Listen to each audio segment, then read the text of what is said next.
वो तो बिल्कुल पार्क रास्ता है, वही ऐसा है कि इसमें एक ये लूप आपके पास आता है। और कितना प्यारा रास्ता, मज़ा आ गया इस जर्नी का। तो ये हो गई भैया हमारी कड़वे तेल वाले छोले की तेल प्लेट। वाले हो गए, ये आपकी चटनी वाले हो गए। नमस्कार दोस्तों, दिल्ली देहरादून एक्सप्रेसवे तैयार हो चुका है, जिसकी बहुत सारी वीडियोस आपको देखने को मिल रही होंगी। और हम भी आज यात्रा करेंगे दिल्ली से देहरादून की वाया दिल्ली देहरादून एक्सप्रेसवे। अपनी इस वीडियो के माध्यम से आज मैं आपको बताऊंगा कि प्रैक्टिकली कितना टाइम लगता है दिल्ली से देहरादून पहुंचने में वाया दिल्ली देहरादून एक्सप्रेसवे, क्या क्या फैसिलिटीज़ वहाँ पर हैं और कितना टोल वहाँ पर पे होता है। आइए चलते हैं दिल्ली से देहरादून वाया दिल्ली देहरादून एक्सप्रेसवे। चलिए मेरे साथ। दिल्ली से हमने अपनी ये जर्नी स्टार्ट की है सुबह के 5 बजे मेरे घर से, और फ्यूल अप करते करते 5:30 हो गए हैं और मैं पहुंच गया हूँ धौला कुआं। यहाँ से मैं अपने टीम मेंबर्स को पिकअप करूँगा और हम आगे मूव ऑन करेंगे। भाई धौला कुआं पर देखिए सुबह के 5:30 बजे भी अच्छा खासा ट्रैफिक है, क्योंकि दिल्ली का ये एक इंटरस्टेट पॉइंट है जहाँ से दूसरे स्टेट्स की गाड़ियाँ आके भी ना यहाँ पर अपने पैसेंजर्स को बोर्ड डीबोर्ड करती हैं। तो धौला कुआं आप कभी भी आइए, दिन के या रात के किसी भी समय आइए, हमेशा आपको यहाँ पर लाइवली मिलेगा और ट्रैफिक मिलेगा। रिंग रोड से अक्षरधाम मंदिर जाने के लिए हम यहाँ से बारापुला फ्लाईओवर लेंगे, तो हम थोड़ा जल्दी पहुँचेंगे क्योंकि आश्रम की साइड पे ट्रैफिक फिर ज़्यादा रहेगा। तो ये हम आगे बारापुला एंट्री पर, और यहाँ से हम सीधा पहुँचेंगे सराय काले खां। बारापुला से मैं निकल रहा हूँ और यहाँ से ना स्काई में अलग ही कलर्स दिखाई दे रहे हैं। सुबह का गोल्डन आवर है तो रेडनेस भी है थोड़ी स्काई में, और बहुत अच्छा लग रहा है। ये हम बारापुला से एग्ज़िट हो रहे हैं और एग्ज़िट होते ही यहाँ पर हम पहुँच जाएंगे सराय काले खां। और सराय काले खां के बाद ये फ्लाईओवर से राइट विंग लेके हम एंटर कर जाएंगे अक्षरधाम की ओर। और ये हमारे लेफ़्ट में आ गया अक्षरधाम टेम्पल, और आपको अक्षरधाम मंदिर से ही अगेन एक लेफ़्ट लेना है जो दिल्ली देहरादून एक्सप्रेसवे की तरफ आगे आगे बढ़ेगा। यहाँ पर ये साइनेज लगा भी हुआ है देहरादून सहारनपुर।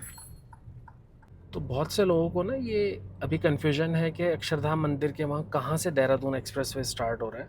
तो आपको बता देता हूँ, ये लेफ़्ट में अक्षरधाम टेम्पल का पूरा पार्किंग है और यहीं पे अक्षरधाम मेट्रो स्टेशन है, और अक्षरधाम मेट्रो स्टेशन से ही आपका यहाँ पर देहरादून एक्सप्रेसवे स्टार्ट हो जाता है। ये है सामने अक्षरधाम मेट्रो स्टेशन, और यहीं से स्टार्ट हो रहा है दिल्ली सहारनपुर देहरादून हाईवे। तो ये है दिल्ली देहरादून एक्सप्रेसवे जो अक्षरधाम मेट्रो स्टेशन के जस्ट साइड से स्टार्ट हो जाता है। भाई सबसे पहले गाड़ी में मैंने टाइम एंड डिस्टेंस मीटर को 0 कर लिया है। अब मैं आपको जो जर्नी का टाइम और डिस्टेंस बताऊंगा वो दिल्ली में दिल्ली देहरादून एक्सप्रेसवे का एंट्री पॉइंट जो अक्षरधाम मेट्रो स्टेशन के साइड में है और देहरादून के एग्जिट पॉइंट पर बताऊंगा। तो जो हमारा डिस्टेंस और टाइम का जो मेजरमेंट है ना, वो सिर्फ इस एक्सप्रेसवे का होगा। बाकी आप जर्नी में ऐड ऑन कर लीजिएगा अपने घर से यहाँ तक का टाइम और देहरादून में एग्जिट के बाद अपनी डेस्टिनेशन तक का टाइम। हम बात करेंगे सिर्फ दिल्ली देहरादून एक्सप्रेसवे के टाइम एंड डिस्टेंस की। तो भाई लगभग 6:15 बजे जर्नी हमने ये स्टार्ट की है और हम एंटर कर गए हैं दिल्ली देहरादून एक्सप्रेसवे पर। आगे स्पीड लिमिट के बारे में भी आपको शो करूँगा। स्पीड लिमिट मार्कर यहाँ पे लगा हुआ है। इसमें कार को स्पीड लिमिट दी गई है 100 किलोमीटर पर आवर और हैवी व्हीकल्स को 80 किलोमीटर पर आवर। भाई दिल्ली देहरादून एक्सप्रेसवे पे चले ही थे कि ये भाई साहब अपना दोपहिया लेकर देखिए कैसे कट मार के गए हैं, जबकि इस हाईवे पर ना 2 व्हीलर्स अलाउड नहीं है। इस स्पीड के लिए यहाँ पर ये LED बोर्ड्स लगे हुए हैं, इस पर स्पीड आपके व्हीकल की इंडिकेट हो जाएगी। बैटरी रिक्शा भी अभी तो देहरादून एक्सप्रेसवे पर ना सवारियाँ लेकर चल रहे हैं। और अभी हम सिर्फ 15 किलोमीटर चले थे और 15 किलोमीटर पे ना ये यहाँ पर पहला टोल प्लाज़ा आ गया, लिखा है लोनी टोल प्लाज़ा इसका नाम है। तो अभी तो मुझे लग रहा है एक्सेस लेन्स फ्री है और हम ऑफिशियली यहाँ के फर्स्ट टोल गेट को क्रॉस कर चुके हैं। भाई एक्सप्रेसवे पर ना मैं लगभग अभी 20 किलोमीटर चल चुका हूँ, लेकिन मुझे ना एक्सप्रेसवे वाली फीलिंग नहीं आई है। उसका रीज़न है, एक तो ये दोनों तरफ जो ये फेंसिंग की हुई है ना, इससे ये एक टनल इफेक्ट दे रही है। ऐसा लग रहा है एक ट्यूब में आप रन कर रहे हैं। तो स्पीड लिमिट 100 होने के बावजूद मैं ना 70-75 से ऊपर जा ही नहीं पा रहा हूँ, क्योंकि मुझे वो अनसेफ लग रहा है। सेकेंडली ट्रैफिक यहाँ पर लोग अभी थोड़ा सा कंफ्यूजिंग स्टेट में है, तो मुझे थोड़ा वियर्ड भी फील हो रहा है। ऊपर से सेफ्टी का भी इशू है क्योंकि टू व्हीलर्स वाले और बैटरी रिक्शा तक इस पे चल रहे हैं। देखते हैं ये चीज़ कहाँ तक आगे ठीक होती है। भाई स्पीड लिमिट 100 किलोमीटर पर आ रही है, लेकिन मैं 60-65 ही चला पा रहा हूँ। और उनका रीज़न ना, ये इस तरह का ट्रैफिक है। ये देखिए बाइक पर है तो अनऑथराइज्ड एक्सेस, ऊपर से ट्रिपलेट है बाइक पर भी। और ये सिर्फ एक इंस्टेंस नहीं है, मैंने ऐसे कितने लोग देख लिए हैं। और ट्रक्स के लिए लिखा हुआ है कि बिल्कुल बाईं ओर चलें हैवी व्हीकल्स, लेकिन ये भाई साहब या तो फर्स्ट लेन में चल रहे हैं या सेकंड लेन में चल रहे हैं। 33 किलोमीटर की जर्नी के बाद ना यहाँ पर अब ये ओपन पैच आया है और एक्सप्रेसवे वाली फील आई है कि हाँ ये कुछ एक ओपन एक्सप्रेसवे है। तो पहले 33 किलोमीटर, एग्जैक्टली 33 किलोमीटर ना आप थोड़ा संभल कर ही गाड़ी चलाइएगा। 100 किलोमीटर पर आवर इस हाईवे की स्पीड लिमिट ज़रूर है, एक्सप्रेसवे की स्पीड लिमिट ज़रूर है, लेकिन आप उसे मैच करें ये ज़रूरी नहीं है, ये कंपल्शन बिल्कुल नहीं है। और आगे ये फिर से एक टोल गेट आ गया और यहाँ पर मैं आपको एक्सेस फ़ी दिखा देता हूँ। एक्सेस फ़ी अभी मेंशन नहीं है, मतलब टोल अभी स्टार्ट नहीं हुआ है। पर एक चीज़ अच्छी है कि NHAI का टोल है तो एनुअल फास्टैग ना यहाँ पर वर्क करेगा, मोस्ट प्रोबेबली करना भी चाहिए। तो अभी तो एक्सेस फ्री है तो कोई चार्ज लगेगा ही नहीं टोल का। और टोल को जैसे ही हमने क्रॉस किया है यहाँ पर ये वॉशरूम ब्लॉक आ गए हैं, तो टोल पर वॉशरूम्स आपको मिल जाएंगे। तो भाई दिल्ली देहरादून एक्सप्रेसवे पे चलते हुए ना हम बात भी कर लेते हैं कि आज मैं इस रास्ते से क्यों जा रहा हूँ और क्यों ये जर्नी में कर रहा हूँ। तो फर्स्ट मेरी जो कोशिश है वो ये है कि अपनी इस वीडियो के माध्यम से मैं आपको ये बता सकूँ कि दिल्ली देहरादून एक्सप्रेसवे पे चलते हुए प्रैक्टिकली कैसी कंडीशंस है, कितना टाइम लगता है, कितना डिस्टेंस है। तो मेन तो मेरा इंटेंट वही है कि आपके लिए एक वीडियो बना सकूँ इस जर्नी को, अगर आप प्लान करें अपनी फैमिली के साथ, अपने फ्रेंड्स के साथ। दूसरा, जब मैं 3-4 साल पहले देहरादून गया था, एक बाइक राइड पे गया था, तो वहाँ पे ना मैंने छोले कतलम्मे खाए थे। और वो पहली बार ही था और एक ही बार है जब मैंने छोले कतलम्मे खाए हैं।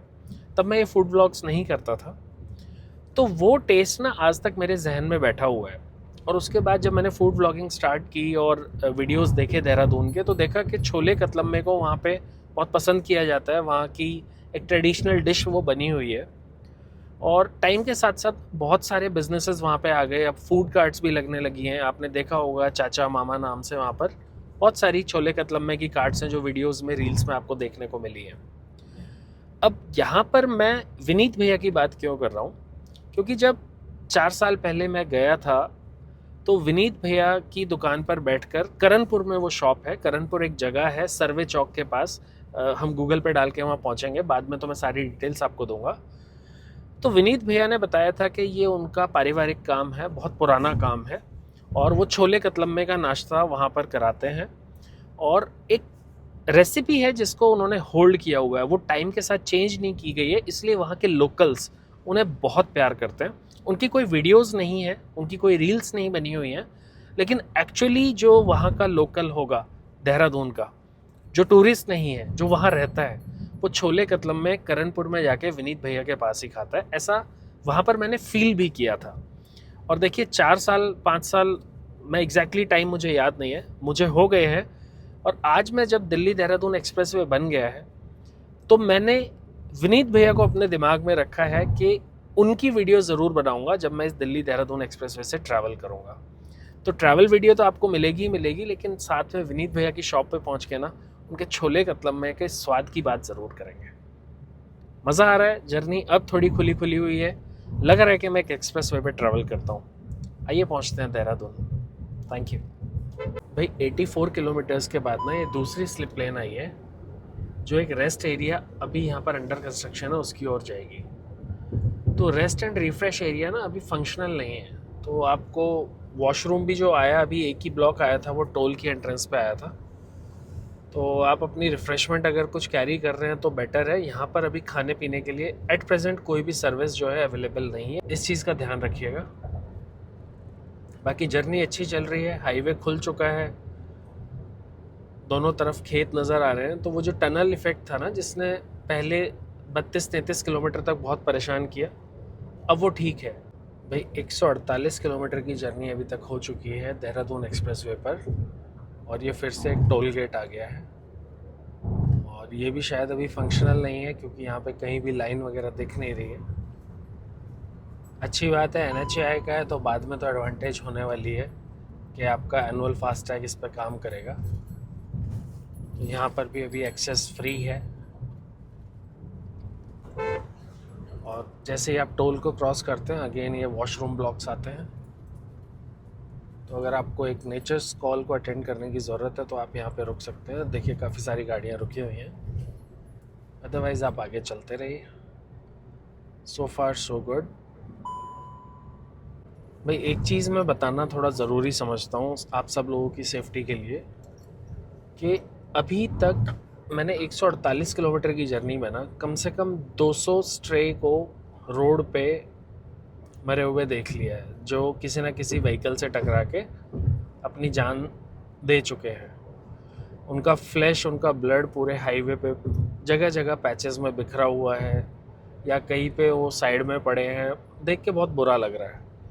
कुछ जगह उन्हें चील कौवे खा रहे हैं। तो ऐसा इसलिए क्योंकि ये जो कॉरिडोर खुला है ना, इसके लिए वो भी अडेप्टेड नहीं है। उन्हें भी नहीं पता कि क्या जगह है, कैसा है। वो अपने नॉर्मल लाइफ में यहाँ पे जी रहे थे।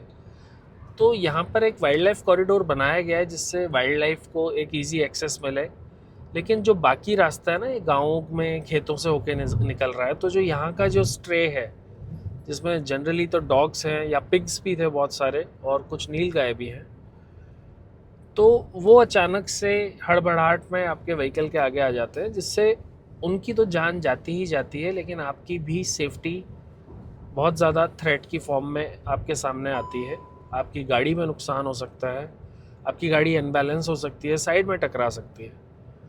तो मेरा कहने का मतलब ये है, अभी आप भी इस हाईवे पे नए हैं और अभी वो स्ट्रे भी इस हाईवे पे नया है, तो थोड़ा संभल के गाड़ी चलाइए। कोई रिकॉर्ड बनाने की ज़रूरत नहीं है। और चलते चलते 151 किलोमीटर के बाद ये एक लूप आ गया है हाईवे। इसके बाद आपको लूप के थ्रू नीचे लेके जा रहा है। तो मतलब 152 किलोमीटर 151 किलोमीटर की तो स्ट्रेट जर्नी है, उसके बाद ये लूप के थ्रू आप डाइवर्ट हो जाते हैं। ये डाइवर्जन हमें मिला। एंड अगेन आप एक्सप्रेसवे का ही पार्ट रहते हैं, लेकिन एक्सप्रेसवे का जो रास्ता है वही ऐसा है कि इसमें एक ये लूप आपके पास आता है। और ये वो पुराना वाला रोड है, इससे मैं पहले ट्रैवल कर चुका हूँ, जो सहारनपुर शामली पहले कनेक्ट करता था। तो आई होप इस पर आपको कुछ फैसिलिटीज़ मिल सकती हैं, क्योंकि ये बहुत पहले से चल रहा है। और इसको देहरादून इकोनॉमिक कॉरिडोर बोलते हैं। मतलब एक्सप्रेसवे से तो आप अभी आए हैं जर्नी करके, लेकिन ये देहरादून इकोनॉमिक कॉरिडोर है। लूप को क्रॉस करते हैं ना, ये सहारनपुर का कट है, और सहारनपुर के कट पे ना यहाँ पर ये एक ढाबा टाइप का सेटअप है। गाड़ियाँ रुकी हुई हैं हाईवे पे ही, और चाय नाश्ता लोग ले रहे हैं, पानी की बोतल ले रहे हैं। और भाई ये आ गया है इस वाले हाईवे का toll plaza, Dehradun economic corridor का टोल प्लाज़ा। और यहाँ पर प्राइस लिस्ट लिखी हुई है, और कार की एक्सेस फ़ीस है यहाँ पर 85 रुपीज़। और एक्सेस फ़ी लिखी है तो मतलब ये फंक्शनल टोल प्लाज़ा है, क्योंकि ये काफ़ी पहले से चल भी रहा है। और अच्छी बात ये NHAI का है, और NHAI का होने के कारण जो हमारा एनुअल फास्टैग है वो यहाँ पर फंक्शन करेगा, वो यहाँ पे वर्क करेगा। और हमारी सिर्फ एक ट्रिप डिडक्ट होगी, जो कि लगभग हमें कॉस्ट करती है 15 रुपये।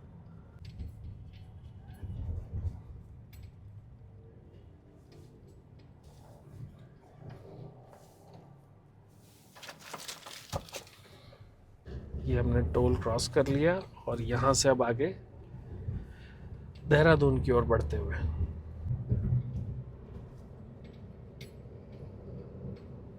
भाई देहरादून की जो जलवायु है ना, वो बहुत ही सुंदर है। प्राकृतिक नज़ारे बहुत अच्छे हैं, और यहाँ का ना वातावरण और मौसम बिल्कुल एकदम से करवट लेता है। तो ये देखिए, ये यहाँ पर ना विजिबल भी है। सामने दून घाटी की पहाड़ियाँ दिखाई देने लगी हैं, जबकि अभी दून घाटी लगभग 50 किलोमीटर दूर है। भाई जब तक टोल प्लाज़ा नहीं थे तो नहीं थे, लेकिन जब से वो पेड टोल प्लाज़ा क्रॉस किया है ना इस हाईवे का, उसके बाद लगभग मैं अभी 28 किलोमीटर चला हूँ, और ये दूसरा टोल प्लाज़ा आ गया। तो एक्सेस फ़ी ज़ीरो है यहाँ पर। अभी स्टार्ट नहीं है, बाद में जब लगेगी तब लगेगी ही। लेकिन यहाँ पे ना अचानक से ये दुकानें आ गई हैं, रेस्टोरेंट ढाबे आ गए हैं। और भाई अब हमने ये एक्सेस किया है यहाँ पर 12 किलोमीटर लंबा वाइल्ड लाइफ कॉरिडोर।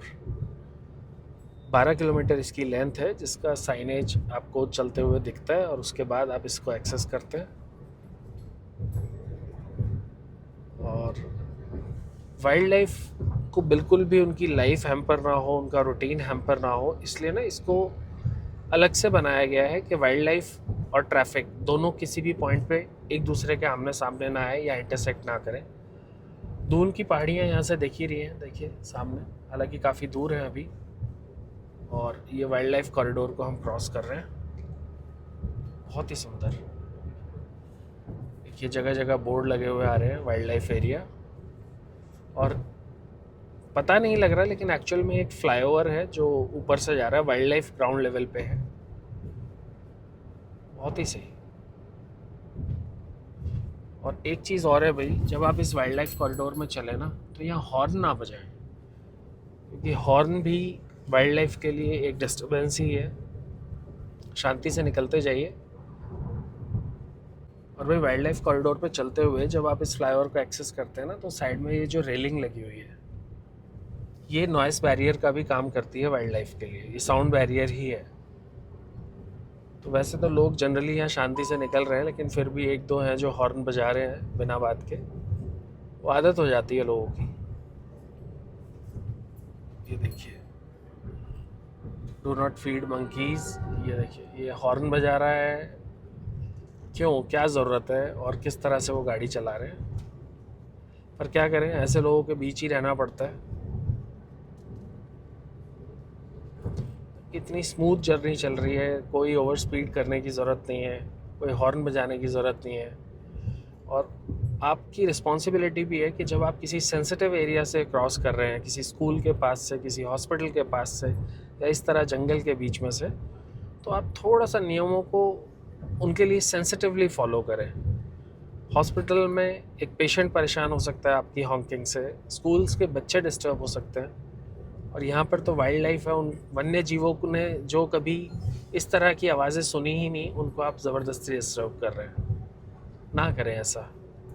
ये दोनों तरफ पहाड़, नीचे वाइल्ड लाइफ, और कितना प्यारा रास्ता।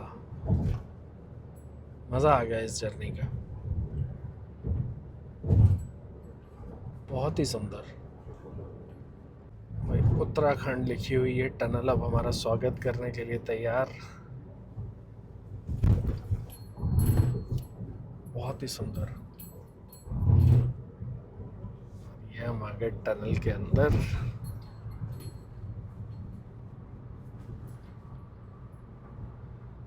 ये टनल कितनी प्यारी पेंट की हुई है, डिज़ाइंस बनाए हुए हैं, लाइटिंग बहुत अच्छी है, बहुत ही सुंदर।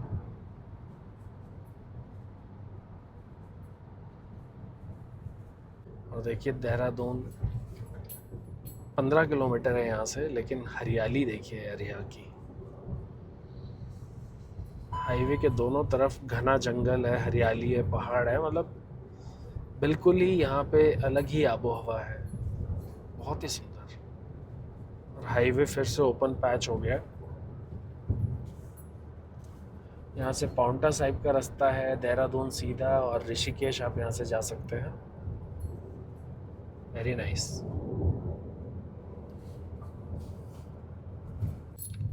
और भाई ये हम आशा रोडी करके जगह है, अगर यहाँ पे साइनेज लगा हुआ था, और उत्तराखंड में आपका हार्दिक स्वागत है लिखा हुआ आ गया है।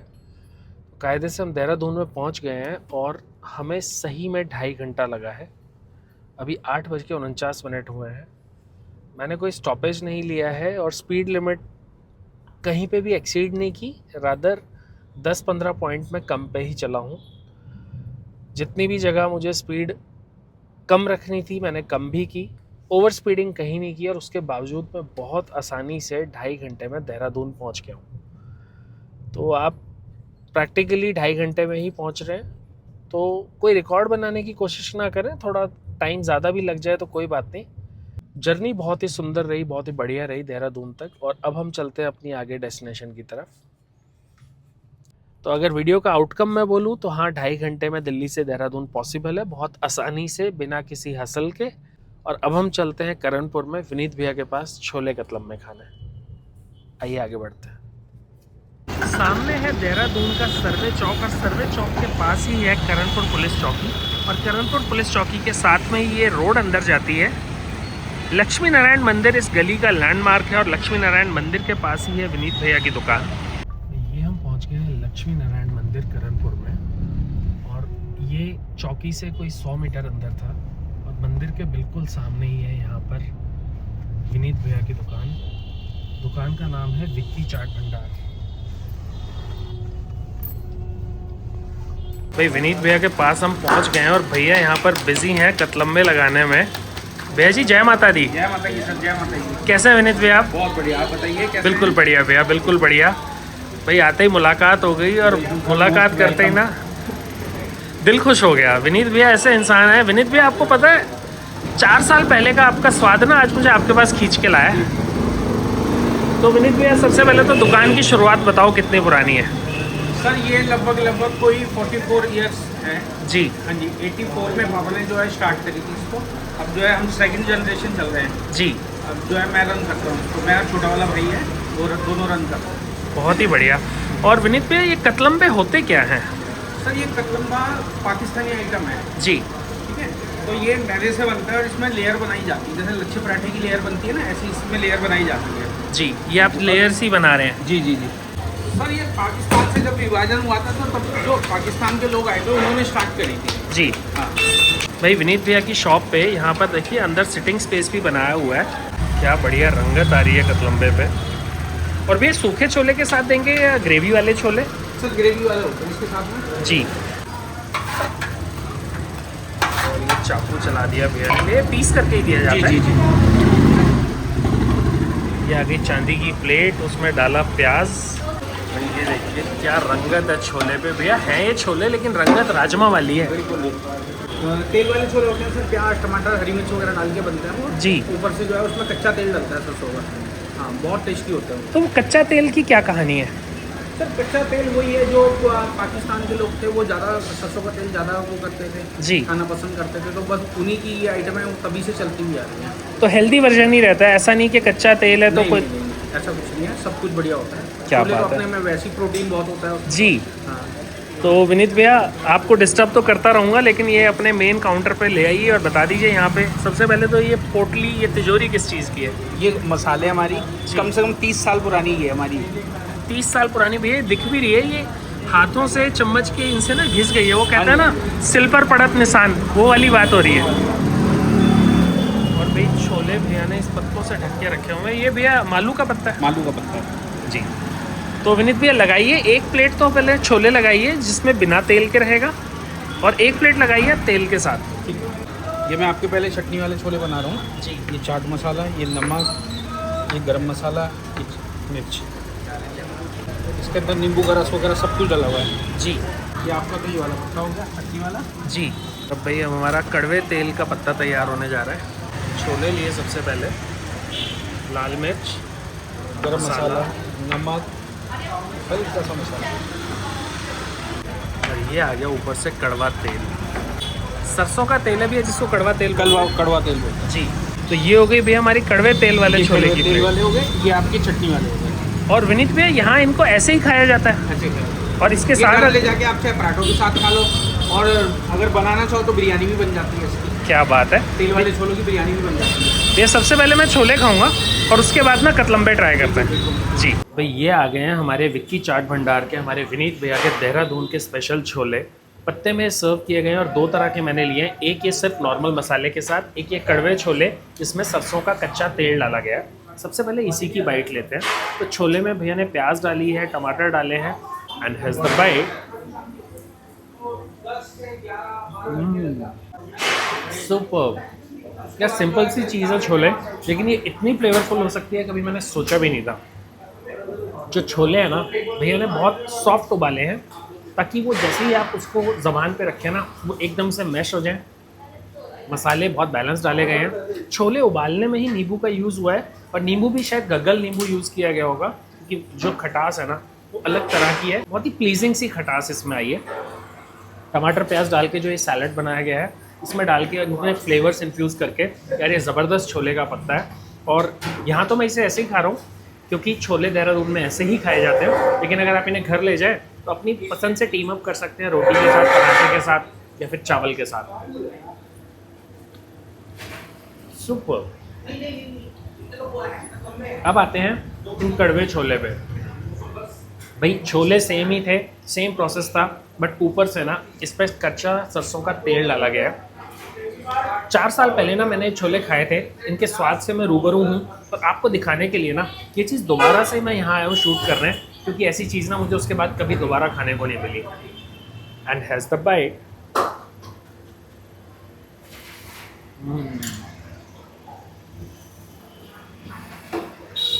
सुपर। यार ये एक्सपीरियंस करने वाले की चीज़ है।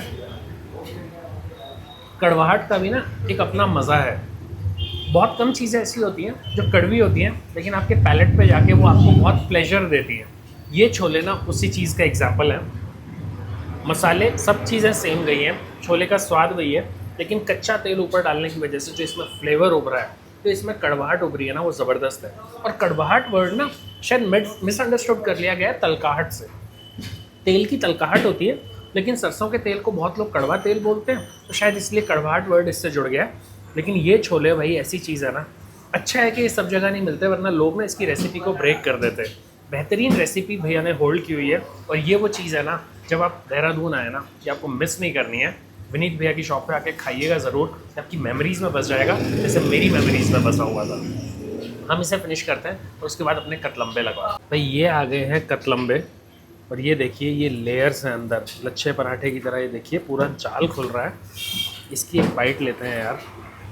मैंने इससे पहले कतलम्बे पहले कभी नहीं खाए हैं, और अगर मैं इसकी सेटिंग की बात करूं कि आटे को सेट कैसे किया गया है, तो यार ये देखिए अंदर पूरा ना जाल उभर के आ रहा है, ये फट रहा है, और ये एक अच्छी फर्मेंटेशन की पहचान है। भरते हैं इनको छोले के साथ, और छोले भी साथ में तरी वाले दिए जाते हैं। रखते हैं इसमें थोड़ी सी प्याज, एंड हैज़ द बाइट।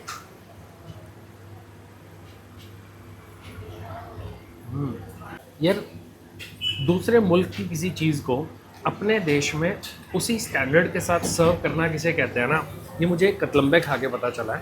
मैंने पहली बार खाया है, क्योंकि हम सिर्फ छोले भटूरे से इंट्रोड्यूस्ड हैं और छोले भटूरे ही खाते हैं। ये वो चीज़ है ना जो बता रहे हैं भैया पाकिस्तान से आई है। मुझे नहीं पता इसका ओरिजिनल स्वाद कैसा होता है, लेकिन ये स्वाद ज़बरदस्त है। छोले भटूरे से बिल्कुल अलग है, लच्छे पराठे से बिल्कुल अलग है, बल्कि जो एक लच्छे पराठे में काठी पराठा बनाया जाता है ना, उस काठी पराठे से भी बिल्कुल अलग है। यार ये ज़बरदस्त चीज़ है, और ये एक्सपीरियंस करने वाली चीज़ है। मैंने कतलम्बे पहले नहीं खाए, आपने भी शायद ज़्यादा नहीं खाए होंगे, लेकिन अगर आपको बेहतरीन कतलम्बे खाने हैं और देहरादून के सबसे ज़बरदस्त कतलम्बे खाने हैं ना, मैं आप लोगों को स्ट्रांगली रिकमेंड कर रहा हूँ, या कहिए मैं एक ही रिकमेंडेशन दे रहा हूँ। करणपुर में विनीत भैया के पास विक्की चाट भंडार पे, जो कि लक्ष्मी नारायण मंदिर के सामने है। भाई ऐसा स्वाद है ना जिसके साथ नई मेमोरीज़ बनेगी, जिस प्रकार मेरी बन रही हैं। आप भी यहाँ आइए और अपनी मेमोरीज़ में ना इस स्वाद को बिठा लीजिए, मज़ा आ जाएगा आपको। एंजॉय।